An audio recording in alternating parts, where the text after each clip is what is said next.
24 ചാനലിൽ മേനോൻ മുഖ്യമന്ത്രിക്കെതിരെ ഇൻട്രോ വായിച്ച അസിത സഹീറിന് നായർ കൊടുത്ത പണിയറിഞ്ഞു. നായരുടെ ഒരു മേനോൻ സ്നേഹം അപാരം തന്നെ. കഴിഞ്ഞ ദിവസമാണ് വാർത്താ സമ്മേളനത്തിൽ പെൺകുട്ടിയുടെ ചോദ്യത്തിന് ഉത്തരം കൊടുക്കാതെ എണീറ്റ് പോയ അപമാനിച്ച മേനോൻ CM-നെതിരെ 24-ൽ അസിത ഒരു ഇൻട്രോ വായിച്ചത്.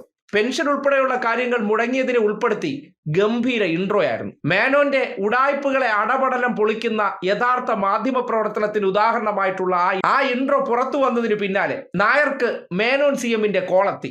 അതിനു പിന്നാലെയാണ് ആ ഇൻട്രോ മുക്കിയതിനു ശേഷം ചർച്ച അവതരിപ്പിച്ച അസിതയോട് ശ്രീ കണ്ഠൻ നായരുടെ ഒരു കൽപ്പന വന്നു. എന്നെ കണ്ടിട്ട് നാളെ വാർത്ത വായിക്കാൻ കയറിയാൽ മതി. പിറ്റേന്ന് 2 മണിക്ക് വാർത്ത വായിക്കേണ്ട അസിതയെ അതിൽ നിന്ന് മാറ്റി നിർത്തി. ഡ്യൂട്ടി കഴിഞ്ഞു പോയ മറ്റൊരു അവതാരകയെ വിളിച്ചു വരുത്തി അസിത വായിക്കേണ്ട വാർത്ത വായിപ്പിച്ചു. അതിനുശേഷം പ്രത്യേക മീറ്റിംഗിൽ അസിതയോട് ശ്രീ കണ്ഠൻ നായർ പൊട്ടിത്തെറിച്ചു. ഇവിടെ കൈരളിയാക്കാൻ പറ്റില്ലത്രേ. ഇവിടെ മേനോന്മാരോടൊക്കെ കുറച്ച് ബഹുമാനം വേണം. ആ സവർണ ബഹുമാനമില്ലെങ്കിൽ ഇവിടെ ജോലി എടുക്കാൻ പറ്റില്ലത്രേ. ചുമ്മയാണോ ആ സുജയ പാർവതി നല്ലപോലെ പൂക്കിയിട്ട് പോയത്?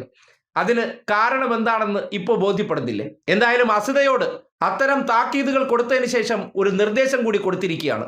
ഇനി മുതൽ ന്യൂസ് അവർ അവതരിപ്പിക്കുന്ന സമയത്ത് തയ്യാറാക്കുന്ന ഇൻട്രോ അത് ശ്രീ കണ്ഠൻ നായരെ കാണിച്ച് അനുമതി മേടിച്ചിട്ട് കൊടുത്താൽ മതി.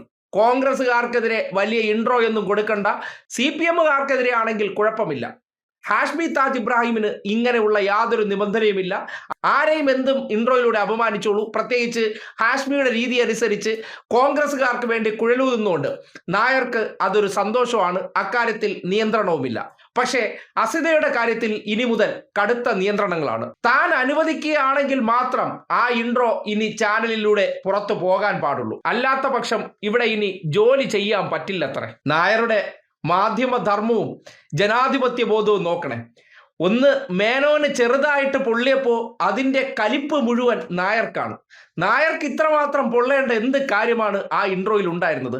ഇതും പോരാഞ്ഞിട്ട് ഇതിന് പ്രതിവിധിയായിട്ടും മേനോനെ സംതൃപ്തിപ്പെടുത്താൻ വേണ്ടി അസിതയെ കൊണ്ട് കോൺഗ്രസ്സുകാരെയും മുഖ്യമന്ത്രിയും പുകഴ്ത്തിക്കൊണ്ട് വാർത്താ തരംഗം എന്ന പരിപാടി അവതരിപ്പിക്കുകയും ചെയ്തു. അതിൻ്റെ ലിങ്ക് എടുത്ത് മേനോൻ മുഖ്യമന്ത്രിക്ക് അയച്ചു കൊടുത്തിട്ട് ഞാൻ പ്രതിവിധി ചെയ്തിട്ടുണ്ട്, എന്നോട് കലിപ്പുണ്ടാകല്ലേ എന്ന് അറിയിച്ചതായിട്ട് മനസ്സിലാക്കാൻ കഴിയുന്നുണ്ട്. എന്തൊരു അവസ്ഥയാണെന്ന് നോക്കണേ. പേരിനൊപ്പം വാലും തൂക്കി നടക്കുന്ന ശ്രീ കണ്ഠൻ നായർ, ആ വ്യക്തിക്ക് എന്താണ് പുതിയ മുഖ്യമന്ത്രി വന്നതിന് ശേഷം സ്വന്തം സ്ഥാപനത്തിൽ സത്യസന്ധമായി വാർത്ത കൊടുക്കുന്നവർക്ക് അത് കൊടുത്താൽ ഇത്ര അസഹിഷ്ണുത എന്തുകൊണ്ടുണ്ടാകുന്നു?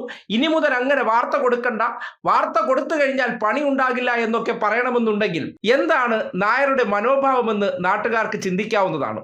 പുതിയ മേനോൻ മുഖ്യമന്ത്രി വന്നപ്പോൾ കഴിഞ്ഞ ദിവസം തലസ്ഥാനത്ത് പോയി സമ്മാനമൊക്കെ കൊടുത്ത് ഒന്ന് നമ്മൾ പതപ്പിച്ചിട്ട് വന്നതിന് പിന്നാലെ ഇങ്ങനെ ഒരു ഇൻട്രോ ചാനലിൽ വന്നപ്പോൾ നേരെ മേനോൻ മുഖ്യമന്ത്രി നേരിട്ട് വിളിക്കുകയും ഉടൻ തന്നെ ഇൻട്രോ മുക്കുകയും ചെയ്തതിന് ശേഷം അസിതയ്ക്ക് ചാനലിനകത്ത് കടുത്ത നിയന്ത്രണങ്ങൾ കൂടി ഏർപ്പെടുത്തിയതായിട്ടുള്ള വിവരങ്ങൾ പുറത്തു വരികയാണ്.